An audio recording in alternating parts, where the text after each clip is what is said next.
Hi boys and girls, bienvenue les amis, and welcome to Experience God. Je m'appelle Samantha et aujourd'hui nous allons parler de ce qu'est la foi et comment elle peut nous guérir. Today we're going to be talking about what faith is and how it can heal us. Ce dimanche est le 7e dimanche de Matthieu. Et dans l'Évangile, nous entendrons parler de deux hommes aveugles qui suivent Jésus et l'appellent pour lui demander de les guérir. Pouvez-vous deviner ce qui s'est passé par la suite?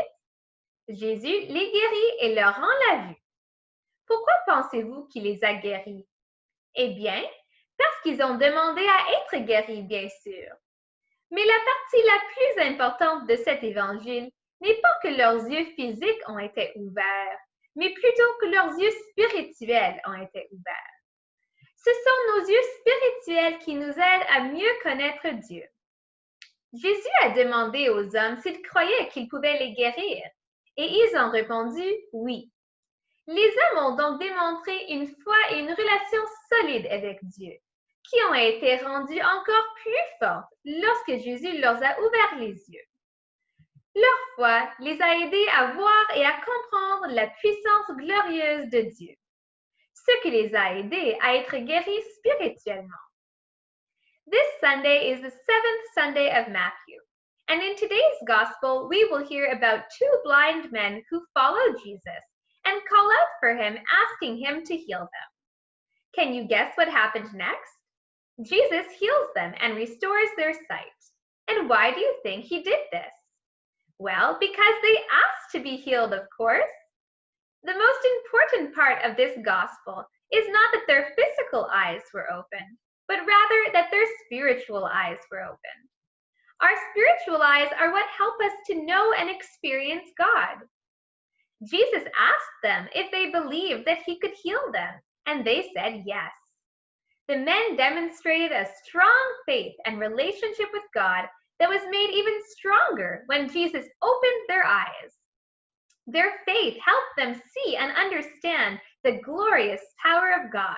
It helped them to be spiritually healed. Alors, les amis, qu'est-ce que la foi? La définition de la foi est de pouvoir croire en quelque chose sans pouvoir le voir. Comme nous le voyons dans l'évangile de ce dimanche, avoir de la foi en Dieu est puissant. Les deux aveugles n'ont pas pu voir la puissance de leur foi, mais ils ont vu ce qu'elle pouvait faire. So, boys and girls, what is faith? The definition of faith is being able to believe in something without necessarily being able to see it. As we see in today's gospel, having faith in God is very powerful. The two blind men could not see the power of their faith, but they saw what it could do. Aujourd'hui, nous allons faire une expérience scientifique qui nous aidera à comprendre à quel point la foi peut être puissante.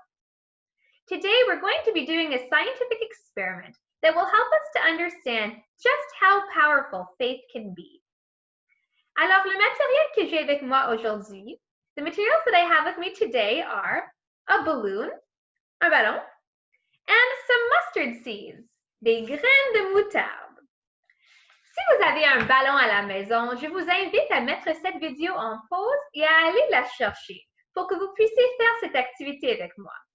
So if you have a balloon at home, I invite you to pause this video now and go get it so you can do this activity with me. Alors, je vais partager mon écran. Comme ça, on peut voir l'expérience d'une autre angle.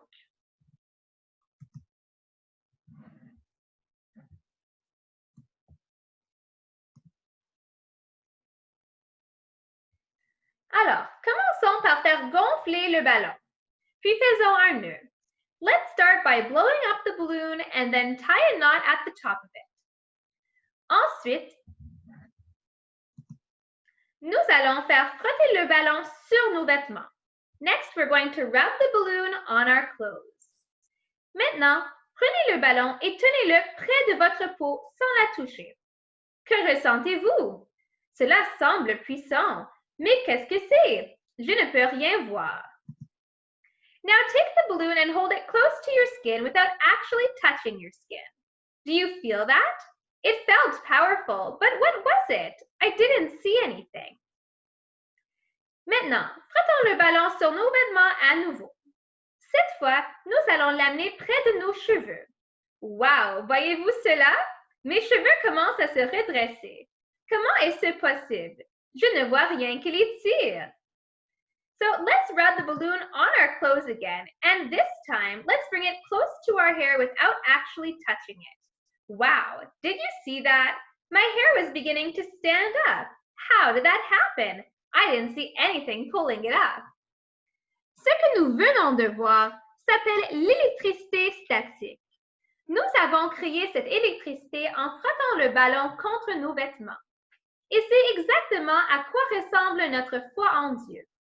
Nous ne pouvons pas la voir, mais nous pouvons voir et sentir que c'est un pouvoir énorme. What we just experienced is called static electricity. We created that electricity when we rubbed the balloon against our clothes. And this is exactly what our faith in God is like.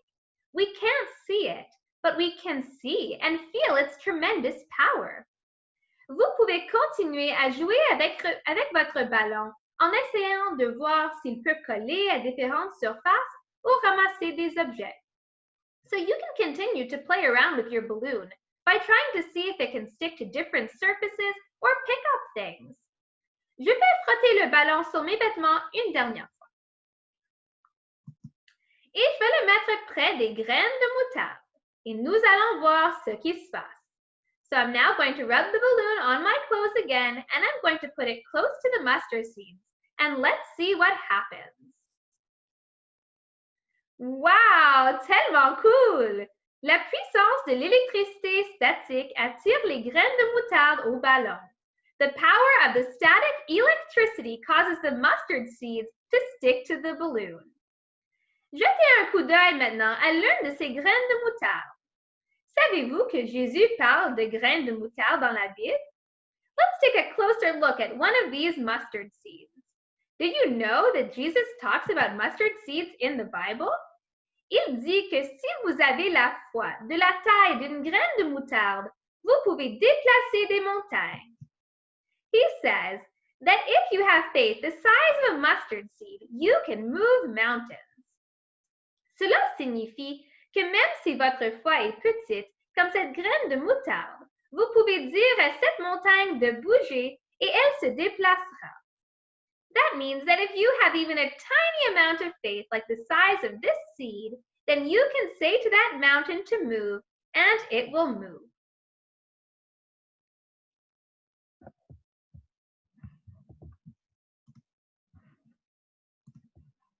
Alors, comme les deux hommes aveugles, si nous avons la foi et croyons vraiment que Jésus peut nous guérir physiquement et spirituellement, il le fera. Si nous prions Dieu et lui demandons de nous pardonner, de nous aider, de nous guider et d'ouvrir nos yeux spirituels et nous rapprocher de lui, il le fera. Mais nous devons aussi nous rappeler que Dieu répond à nos prières en son temps, quand il sait que c'est le mieux pour nous. Cela pourrait être une minute plus tard, un jour plus tard, une semaine plus tard, un an plus tard, des années plus tard, ou peut-être même jamais. Si Dieu pense que nos demandes ne nous aideront pas à grandir dans notre relation avec lui, c'est parce que Dieu veut nous rapprocher du ciel. Pendant que nous sommes sur ce chemin, nous devons continuer à avoir une foi et un amour solide pour Dieu. Lorsque nous l'avons, nous pouvons avoir confiance en Dieu afin qu'il ouvre nos yeux, nous donne la force dont nous avons besoin pour surmonter les épreuves et nous guide sur le chemin qu'il a préparé pour nous. So like the two blind men, if we have faith and truly believe that Jesus can heal us physically and spiritually, he will. If we pray to God and ask him to forgive us, to help us, to guide us, and open our spiritual eyes and bring us closer to him, he will. But we also need to remember that God answers our prayers in his own time, when he knows that it's best for us. That might be a minute later, a day later, a week later, a year later, years later, or maybe even never. if God thinks that our requests will not help us to grow in our relationship with Him. That's because God's main purpose for our life is to get closer to heaven. So while we are on this journey, we need to continue to have a strong faith and love for God. And when we do, we can trust that God will open our eyes to help us see Him even better. And He will always be with us to give us the strength that we need to overcome any obstacle. So that's all for today's lesson, boys and girls. I hope you enjoyed it. À la prochaine!